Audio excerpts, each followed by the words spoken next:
Analyzing Doom over the last few days across all three platforms has been an interesting experience due to a couple of reasons. First, Doom is an amazing game. You can watch our full review by clicking the link in the description. And second, Doom is perhaps the best looking game that targets 60 frames per second. Doom runs on the latest iteration of the id Tech engine, which has been dubbed as id Tech 6. It's quite remarkable what the development team has achieved without John Carmack, the man behind the framework of id Tech. An almost locked 60 FPS experience with an adaptive resolution buffer is in place for consoles with a remarkable amount of post-processing effects, which is nothing but a remarkable achievement on these underpowered consoles. To begin with, the PS4 version runs at dynamic resolution of 1600 by 1080 to 1920 by 1080, whereas the Xbox One version varies between 1350 by 1080 and 1920 by 1080p resolutions.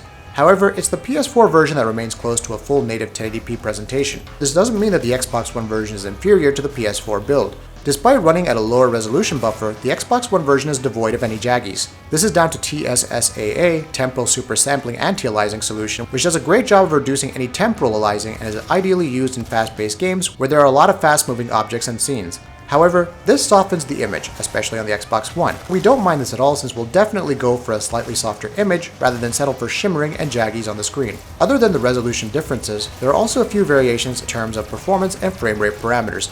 Both the versions target a frame rate cap of 60 frames per second, and none of the consoles actually run consistently at that rate. However, it's the PS4 version that runs at 60 FPS most of the times. This isn't to say the Xbox One build is a poor performer, it's just that the frame rate drops were more consistent on Xbox One compared to the PS4. However, things are a bit different in the multiplayer component as both versions are consistently rendering at 60 FPS, with a few more drops on the Xbox One build. For more on multiplayer performance, you can check out our beta analysis by clicking the link in the description below.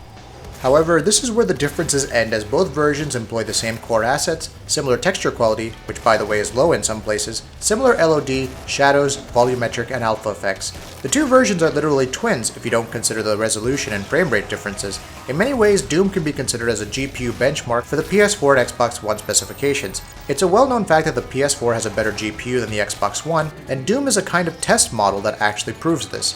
Doom is a GPU-bound game, meaning all the particle effects and other graphical finesse are GPU accelerated, so it also serves as a nice reference point to calculate the differences between the two consoles' GPU. Shifting our focus to the PC version, the developers recommend an Intel Core i7-3770 or AMD FX 8350 and an NVIDIA GeForce GTX 970 4GB or AMD Radeon R9 290 4GB along with 8GB of memory. There's a ton of graphical settings in the game, including but not limited to anti-aliasing, which can be toggled to off, FXAA, SMAA, TAA1TX, FXAA1TX, SMAA1TX, and TSAA8TX. Particles quality, rendering mode, sharpening amount, depth of field anti-aliasing, lens flare, and a colorblind mode which will definitely be appreciated by players suffering from color blindness.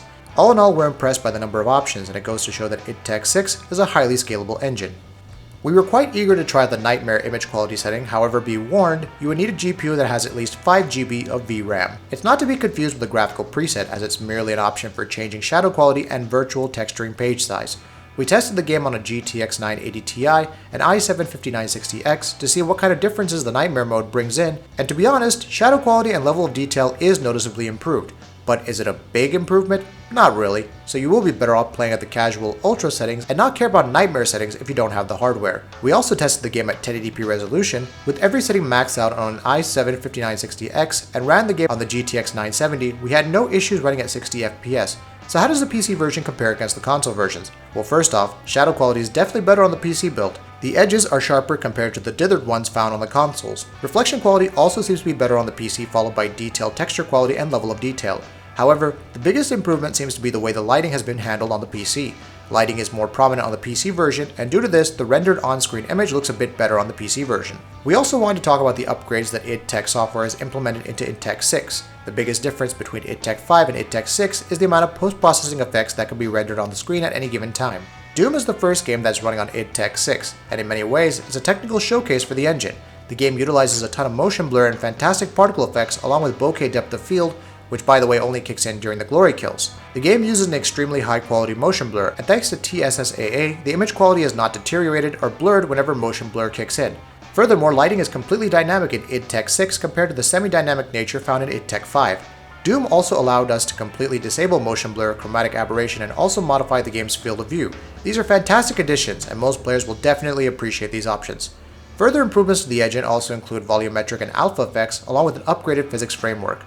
The engine also uses a fantastic animation system and has been updated to a full physical-based rendering pipeline, which is one of the key technologies that have defined most AAA games and engines this generation. However, some of the old baddies return. id Tech 6 still utilizes the famous or infamous mega texture technique to stream the assets, and just like in Rage, one can clearly see texture pop-in issues. Now they aren't as bad as they were in Rage, but they definitely can be noticed from time to time. We're not sure whether this will ever be resolved or patched out, given this seems to be a core problem within the engine itself. It's a slight disappointment that the team at id Software didn't find an alternative solution to stream the game's textures. The loading times are quite long, something that Rage also suffered from, due to the large levels and mega textures, but one can't help but feel that id Software should have already resolved it all by now, given the long development cycle of the game. Doom is in many ways a return to form for id Software. The gameplay and shooting feels tight, the graphics are superb, the action is hot and fast, and it's by large a good performer on consoles, but it's the PC version that trumps the console versions provided you have the hardware. If you have both consoles, we'll recommend the PS4 version of the Xbox One build due to better image quality and performance. I'm willing to take full responsibility for the horrible events of the last 24 hours, but you must understand.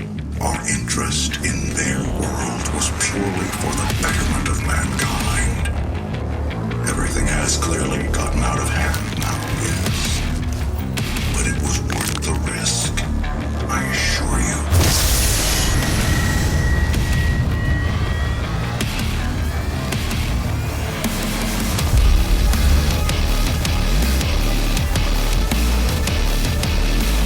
That wraps it up. What are your thoughts about this? Let us know in the comments below. And if you enjoyed this video, please like and share it on Twitter and Facebook. And why not consider subscribing? We upload some really cool videos almost every day. Thank you for watching this video, and happy gaming!